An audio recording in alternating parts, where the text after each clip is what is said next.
What's going on, everybody, and welcome back to the channel. So if you have been tracking the transfer portal, then you know Arkansas is absolutely killing it right now with their most recent addition of Drew Sanders, the Alabama linebacker transfer, more of a linebacker defensive end, edge player type.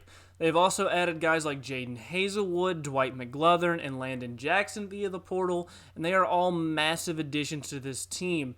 And with the exception of Hazelwood, they are also all in-division transfers within the SEC West, which is really interesting to me. It's sort of addition for Arkansas and subtraction for their other in-division rivals.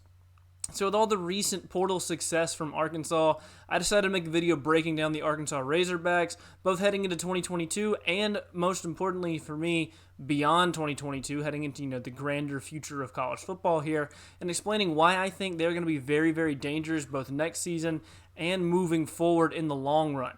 So let's begin with a little Arkansas history here. Arkansas's most recent seasons, beginning back in 2017, have gone with the records of 4-8, 2-10, another 2-10, and then 3-7 in 2020.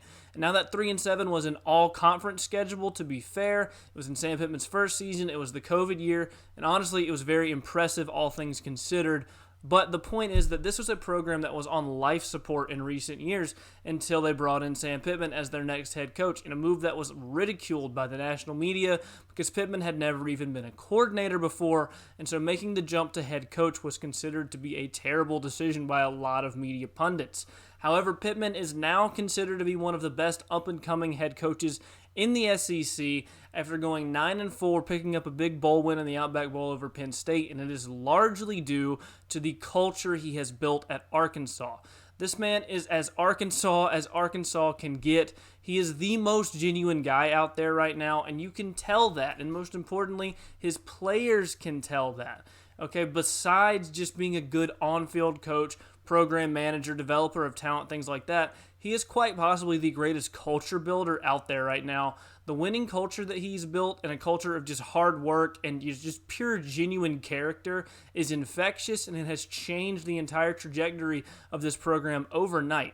He loves Arkansas through and through, and honestly, I don't think he would be nearly as successful anywhere else, because him being in Arkansas is just such a perfect fit that it allows him to be even more successful than he would be just as a coach in a vacuum. Being at Arkansas is so perfect for him. The culture change has not only translated into on-field success, but also into off-the-field success on the recruiting trail. He has honestly made Arkansas a real destination for a lot of people who would have never even given it a second thought before now, and that is what makes him dangerous and makes this program dangerous going forward, not just for next season. And now if we look at Arkansas specifically for next year, they will return a lot of talent from this past season, including potential all-conference quarterback in KJ Jefferson, who showed flashes of absolute brilliance last season. And with another full year under his belt, he will likely be much improved from that. They'll also return a lot of talent along their offensive line. And with any Sam Pittman-led team, you can bet that that offensive line will be a strength for them.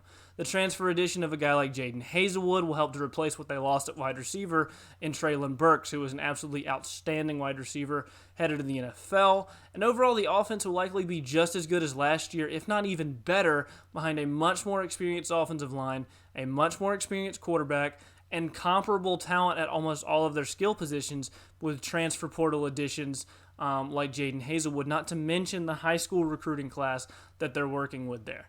Defensively, adding guys like McGlothern and Drew Sanders is massive. McGlothern will step in, likely be a day one starter at corner for them, which is a position where Arkansas desperately lacked athleticism and pure talent last season. And that's not to say they played bad at corner necessarily, but against top-end wide receivers and passing games, they just really didn't have the juice to stay with a lot of those guys in man coverage particularly, and that really restricts the defensive coordinator's play calling abilities greatly. Drew Sanders is another likely day one starter, or at the very least a contributor for Arkansas. He's an elite run stopper in my opinion. He's also a very good pass rusher who played significant reps at Alabama last year before suffering an injury and then getting passed up by freshman Dallas Turner. Bumper Poole returns as an absolute elite leader and true captain of that defense at the inside linebacker position, and that is a massive help.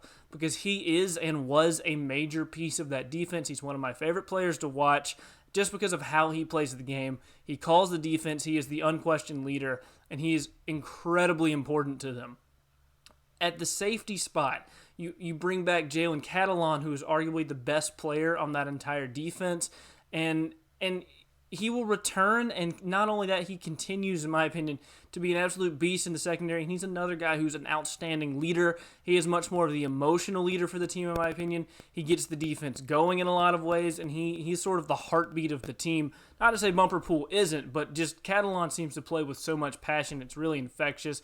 You add in with him the help that McGlothern is going to bring that I mentioned earlier, and I expect them to lead a much improved secondary.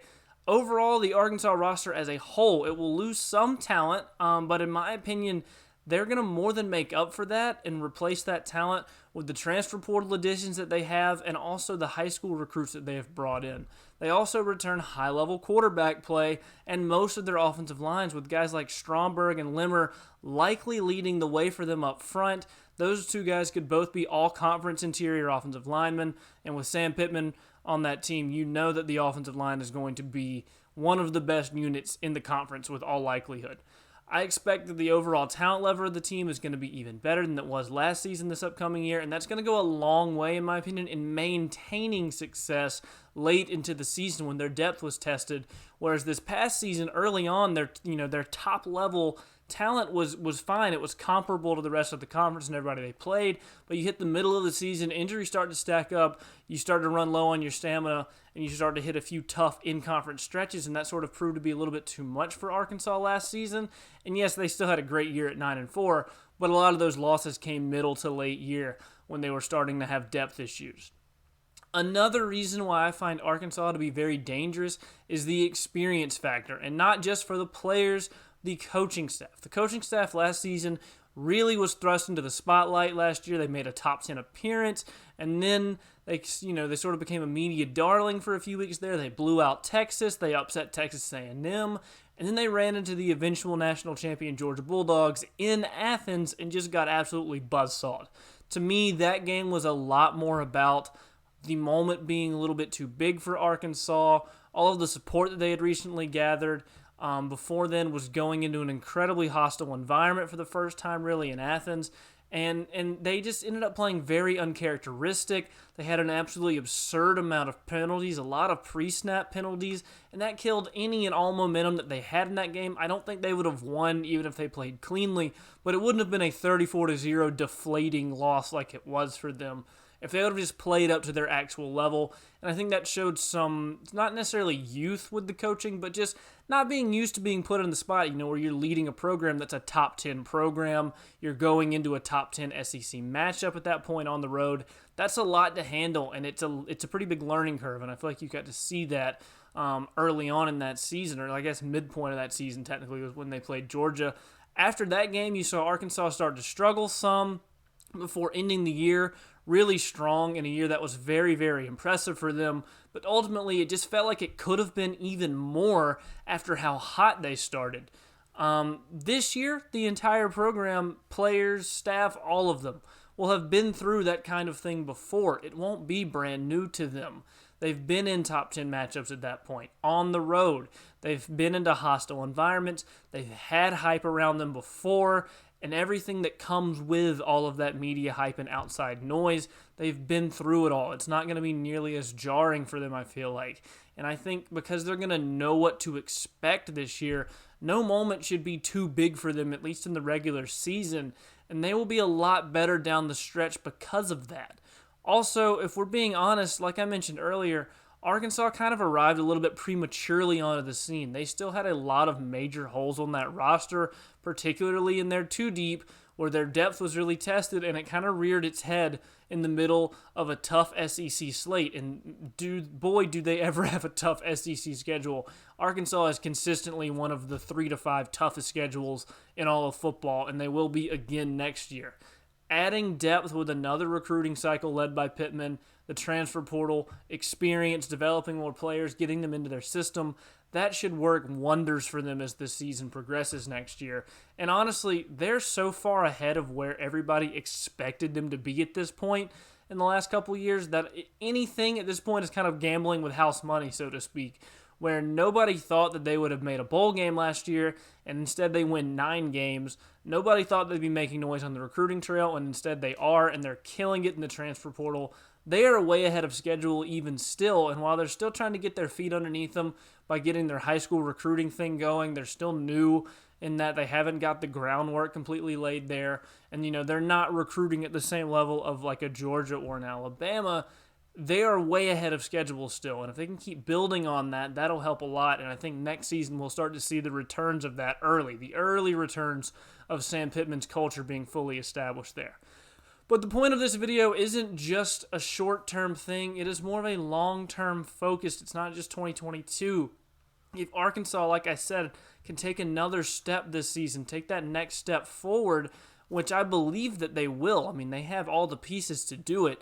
They can continue to build their team up going forward, be better through recruiting, especially at the high school level, continue to develop your players, get even better at that. You add in the help of the portal, where Arkansas has proven to be very, very good at hitting big portal acquisitions, and they're not hitting a lot of them. They only have, I think, those 4 guys in the portal, but they're all big names. And if they can keep that up, they could really be a mainstay in the SEC West for years to come. And it is most certainly a crowded division with teams like Alabama, Texas A&M, and LSU. It will never be an easy path for Arkansas, but they're building in the right direction right now where they can challenge those programs. I mean, with the culture that Sam Pittman is bringing and building to Arkansas, it's hard to bet against them being a very dangerous team to watch in the SEC for years to come. This season, if they can just split the A&M and Bama games, they're in great shape to go 10-plus wins this year. With LSU's probably going to be in a down year with a brand new head coach, with Brian Kelly. I think they'll be great long-term, but for now, Arkansas kind of has a little bit of a head start on them right now. Auburn is an absolute mess right now. I think they're going to be a good team next year. I don't think they're on the level of Arkansas, and Arkansas has more continuity going for them. I don't think either Mississippi team should be considered a better program than Arkansas right now, especially once Matt Corral's out at Ole Miss now. Unless they land like a Caleb Williams or something, that sort of changes the picture. But as the roster sits right now, there's no reason Arkansas shouldn't be favored against both Mississippi teams. Out of the East, they draw Missouri and South Carolina, which is pretty favorable for them considering last year they drew Georgia. South Carolina, I think, will be on somewhat equal footing with them, and depending on how good Spencer Rattler is, they can be very competitive. I broke down their season in another video. I have high expectations for them as well, but they should be, a significant favorite over Missouri. I feel like they'll probably still be a favorite over South Carolina. I feel like they're in a better spot than them right now, although South Carolina is, I think, the East version of Arkansas, if there ever was a thing like that. But the point is that Arkansas has a very real shot at 10 wins in 2022, and if they do that, then the years to come after that could turn out to be absolutely amazing. They could be pretty special for Arkansas, and that's why I see them being a very dangerous team in the SEC going forward. Even if they don't quite hit the 10-plus win range, everything is going the right way for them, and that program has such a good feel about it right now and such a good culture. They're all completely bought in, and I think the sky's the limit for Sam Pittman in Arkansas right now. But with all of that being said, that'll do it for this video. Let me know down below in the comment section what you guys think about this Arkansas team next season and beyond with Coach Sam Pittman at the helm. Also, if you've made it this far in the video, go ahead and drop a like because it helps out the channel a lot. Subscribe for more college football content like this in the future. Thank you all so much for watching, and I'll see you guys next time.